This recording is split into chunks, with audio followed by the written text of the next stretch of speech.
प्रिय छात्रों, प्रश्न है हमारे पास, किसी फैक्ट्री के 50 श्रमिकों की दैनिक मजदूरी के निम्नलिखित बंटन पर विचार कीजिए। दैनिक मजदूरी रुपयों में दे रखी है, इसे प्रेक्षण कहते हैं, और श्रमिकों की संख्या जो दे रखी वो बारंबारता है हमारी। ठीक है, पहला प्रेक्षण है 100 से 120 और इसकी श्रमिकों की संख्या 12 है। दूसरा प्रेक्षण 120 से 140, इसकी श्रमिकों की संख्या 14 है। और एक तीसरा प्रेक्षण 140 से 160 है, इसकी प्रेक्षणों की संख्या या श्रमिकों की संख्या इसे कहते हैं, ये 8 है। और 160 से 170 वाले प्रेक्षणों की बारंबारता हमारी 6 है और 180 से 200 की बारंबारता हमारी 10 है।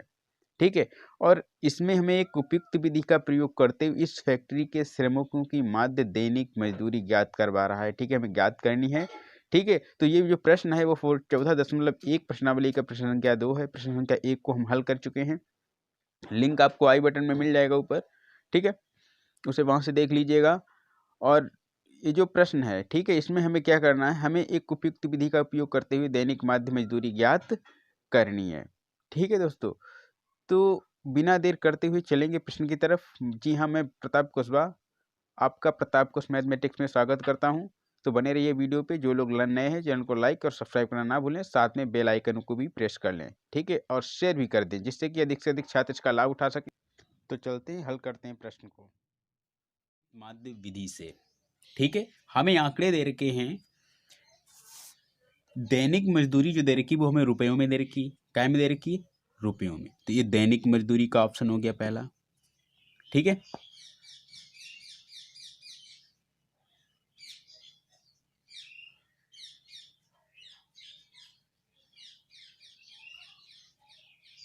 और यही हमारे प्रेक्षण कहलाएंगे। क्या कहलाएंगे दोस्त छात्रों? प्रेक्षण। ठीक है, दूसरी जो हमें दे रखी चीज है वो श्रमिकों की संख्या।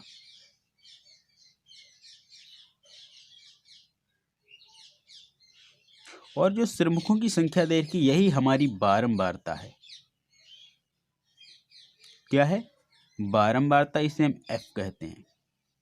ठीक है, तो हमें जो आंकड़े दे रखे हैं, पहला हमें आंकड़ा दे रखा था 100 से 120, दूसरा दे रखा है 120 से, प्रेक्षण जो दे रखा है वो हमें 140, तीसरा है 140 से 160, और अगला है 160 से 180, और फिर 180 से 200। यही प्रेक्षण दे रखे थे हमें। और जो श्रमिकों की संख्या ये बारंबारता थी, ये पहले में दे रखे थे 12 दूसरे में 14 तीसरे में 8, फिर 6 और फिर 10। ये हमारी बारंबारता हो गई। अब हमें क्या करना है, हमें निकालना है वर्ग चिन्ह। क्या निकालेंगे हम? वर्ग चिन्ह। तो वर्ग चिन्ह कैसे निकालते हैं मैंने आपको बताया था। वर्ग चिन्ह, ठीक है, इसे हम कहते हैं एक्स आई से। क्या कहते हैं? एक्स आई। कल्पित माध्य विधि लगाएंगे। ठीक है, तो देखिए वर्ग चिन्ह क्या होता है।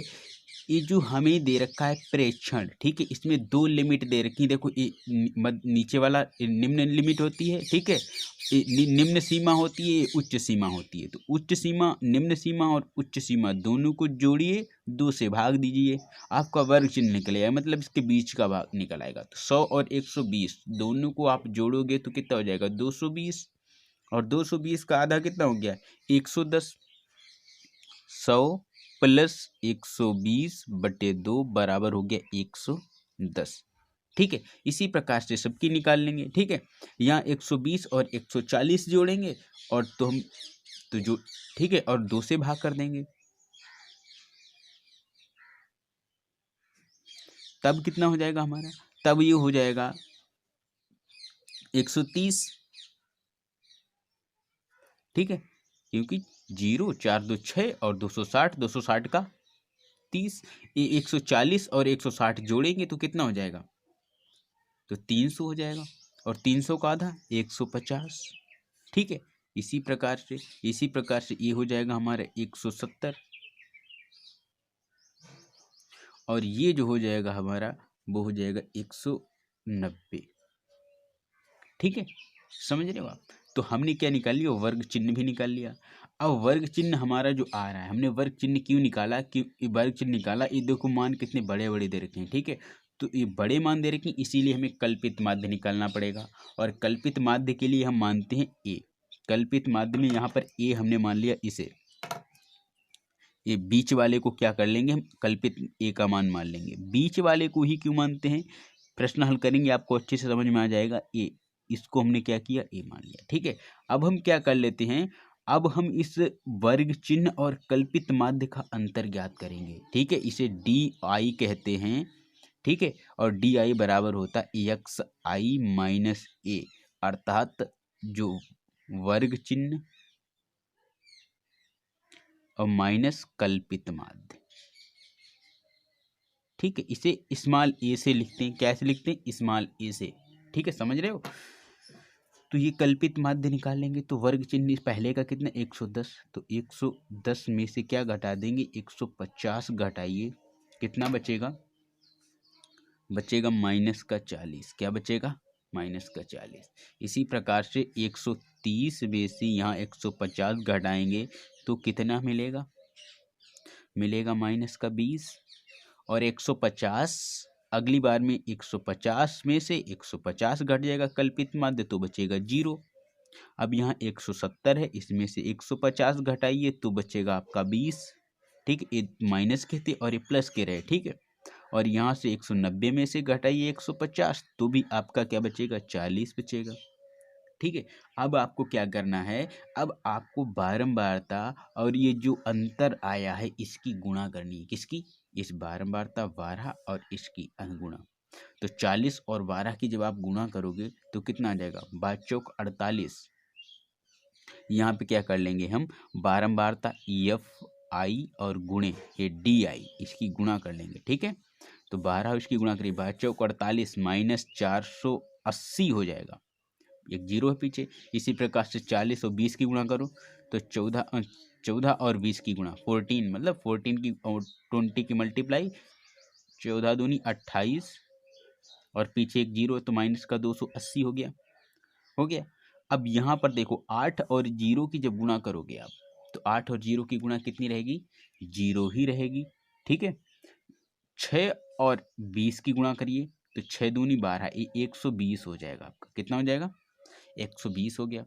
और 10 और 40 की गुणा ये 400 हो जाएगा, ठीक है। अब हमें क्या याद करना है, अब हम क्या कर लेंगे, इसका योगफल निकालेंगे, सिग्मा एफ आई और डी आई का मान सबको जोड़ लेंगे। तो जोड़ेंगे कैसे, देखिएगा, देखो ये सब ये दोनों माइनस के हैं और ये दोनों प्लस के हैं, तो प्लस के जोड़ लीजिए और माइनस के भी जोड़ लीजिए, ठीक है। तो यहाँ से जोड़ के निकालेंगे तो देखो ये हो जाएगा आपका 0 0 0, 8 दूनी 16 का 6 हासिल आया, 1 4 2 6 और 1 7, ये हो गया माइनस का। और ये जो है हमारा कितना 520, ये क्या हो गया प्लस का। जब ये जोड़ोगे दोनों तो कितना आने वाला है, तो हमारा मान जो है आने वाला है वो कितना आ जाएगा, देखिए इसमें से घट जाएगा तो 0 में से 0 घटा, क्या बचेगा 0 बचेगा, ठीक है। 4 में से 2 घटा, 6 में से 2 घटा 4, और यहाँ से 2 बचेगा काय का, माइनस का, कितने का, माइनस का 420 बच गए, 240 कितना आया माइनस का, ये हमारा सिग्मा एफ आई और डी आई का मान आ गया, क्या आया माइनस का 240, ठीक है।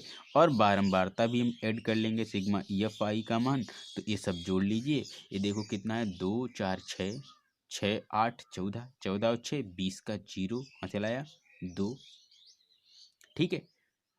2 और 1 3, 3 और 1 4, 4 और 1 5, 50, ठीक है। ये हमारा 50 आ गया। अब हमें क्या निकालना है, हमें निकालना है समांतर माध्य, तो इसका जो माध्य आ जाएगा, ठीक है। अतः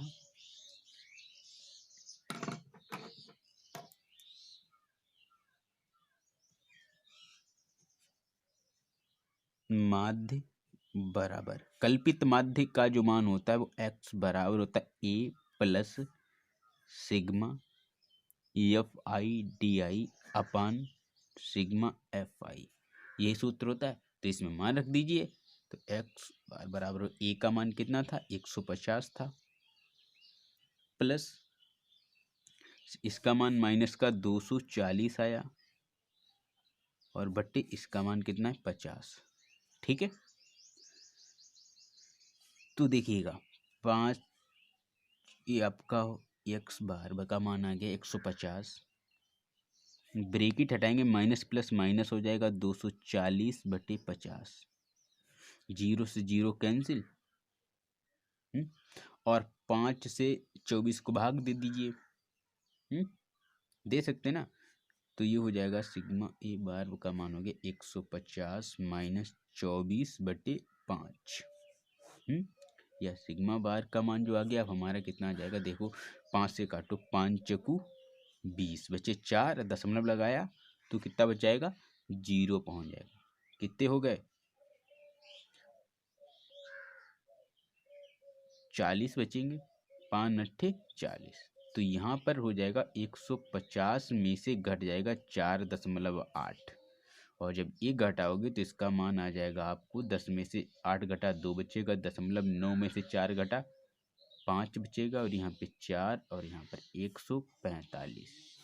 कितना आंसर आ गया आपका, 145.2। यही आपका समांतर माध्य आपका आंसर है।